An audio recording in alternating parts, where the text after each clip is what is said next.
Има уште многу инвестиции. Тука е и делот на изградбата на социјални станови, кои што ВМРО ДПМН е во програмата во 2006 година вети дека ќе изгради 2500 станови.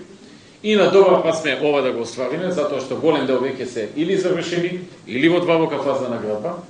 Добар дел и треба да започнат во текот на оваа година. Но покрај овие 2500 станови се трудиме преку аранжман со Банката за развој при Советот на Европа да започнеме градба на дополнителни 2000 станови, така што бројката што ја ветивме се чини дека ќе биде надмината до крајот на нашиот мандат. Драги пријатели, има и многу други работи кои што ги правиме и планираме да ги правиме, но за да скратам, ќе напоменам уште 2-3 важни работи и ќе завршам со надворешната политика. Би споменал дека една од работите за која што добивме иницијатива, токму на трибините тука во Кисела вода, кои што преходно 2 пати ги правевме во Драчево, но се уште во општина Кисела вода, беше барањето на група граѓани да се овозможи најпрвин да може да си ги купат дворните места, а подосна реагираа дека тоа е многу скапо. Како што видовте, за сите оние граѓани кои што неколку години не можеа да си ги купат дворните места, претпоставуваме дека тоа се оние граѓани кои што навистина немаат пари, бидејќи кој не сака да си го купи дворното место ако има пари. Само тој што навистина нема пари. Одлучивме тоа да го направиме, да им дадеме можност да го направат по 1 евро од квадрат. Исто така, оваа година, по долги размислувања како да го решиме проблемот со многу возила во Македонија кои што имаат странски регистрации, но и со многу стари возила, но и со многу граѓани кои што воопшто не можеле да купат возило, одлучивме да преземеме 2 мерки. Прво, да ги намалиме акцизите на автомобилите, особено за оние кои што се поевтини, и второ, да ја зголемиме старосната граница за увоз на автомобили во Република Македонија. На тој начин, сите оние кои што имаат возила со странски регистрации, сега веќе може да се ги пререгистрираат во Македонија.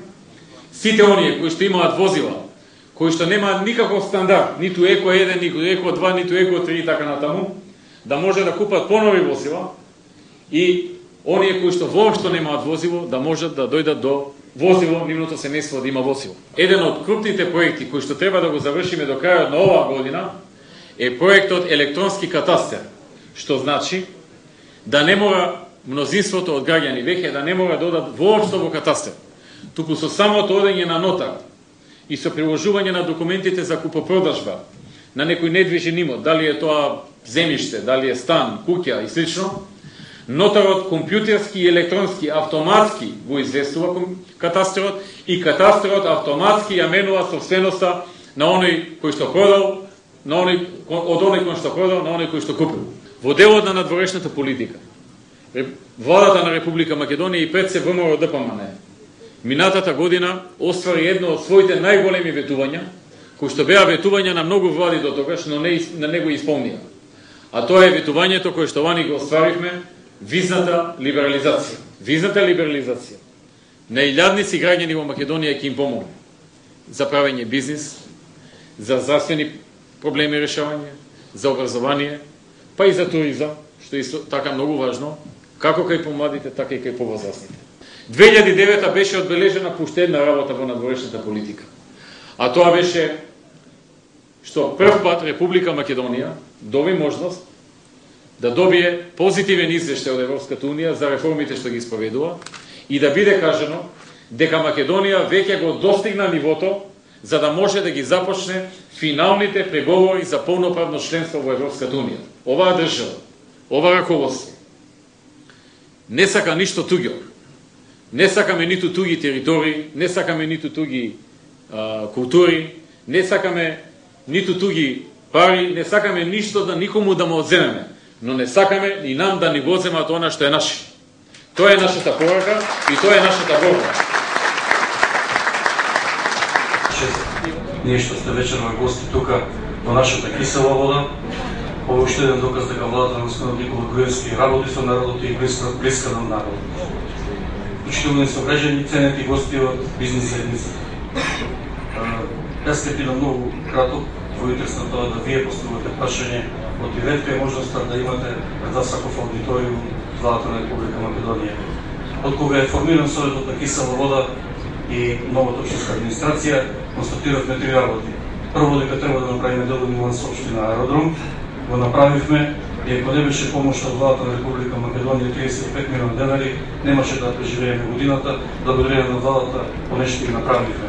Второ, констатиравме дека немаме државно земјиште, односно земјиште во собственост на Република Македонија, изгледа дека сме ние најкапиталистичката општина на Република Македонија, се е приватно тука во Република Македонија. И на крајот констатиравме дека со општиничари сме рекордери по бројот на дивоградби.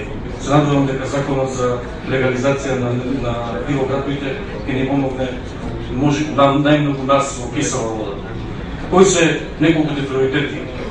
Стратегиските цели се следни: сообраќај булеварите Првомајска и булевар Србија, потоа подигање на највисоко ниво на соработката со бизнис заедница. Тука се пред вас нашите пријатели од Русија, од Охис, од Прототип, од Мако Маркет, од Агровојводина, од Дизајн Фантазија, моćна бизнис заедница која што може многу да ни помогне, а ние ни помогнеме во контакти со централната власт.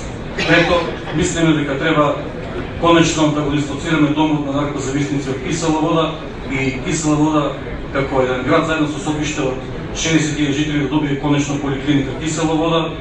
И на крај, оно што е најважно, да продолжи соработката со владата на Република Македонија, без чија што помош ние нешто може да ги оствариме нашите проекти кои што ги имаме во 2010 година, а тоа се 5 проекти кои што се најдат со Министерство за финансии во изnos од 2,5 милиона евра, за кои што ние ќе говориме друг пат.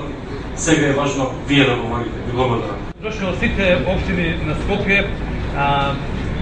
Општина Кисела вода најмалку има повратено имоти од, да речеме, 48 години или во 50 години таката. Значи, сите општини се понапред од него Кисела. Имате податок? И неколку пати имаме давано кај вас писмено да не примите, вие околу 20 година таму, да речем, соселани, сакаме да не примите таму и немаме никаков одговор. Значи, 3 пати имаме писмено барање.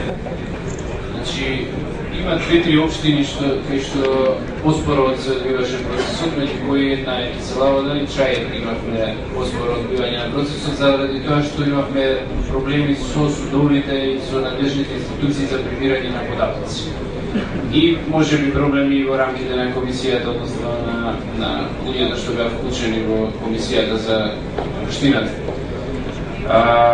Ако се работи за поголема група на луѓе, може да ги говориме сега, да видиме, меѓутоа пак ќе треба случај по случај да ги разгледаме, значи ние нема да можеме одеднаш да ги разгледаме.